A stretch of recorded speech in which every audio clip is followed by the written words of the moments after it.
day, friends. Reginald Adams checking in from Fish Plaza right here at the Wortham Center, nestled in the heart of Houston, Texas.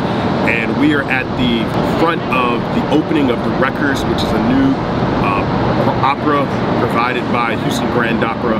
And thanks to all the great folks at the Houston Grand Opera for creating this opportunity to share not only the spirit and the wisdom of the Labyrinth, an ancient archetype for walking meditation, but also allowing me to bring my work full circle as we celebrate Seeking the Human Spirit initiative.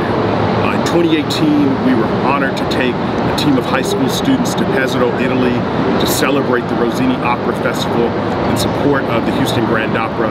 And here we are now, almost 5 years later, at the culmination of Seeking the Human Spirit, bringing the wisdom of the Labyrinth back to Houston and to visitors of the Wortham Center here at Fish Plaza.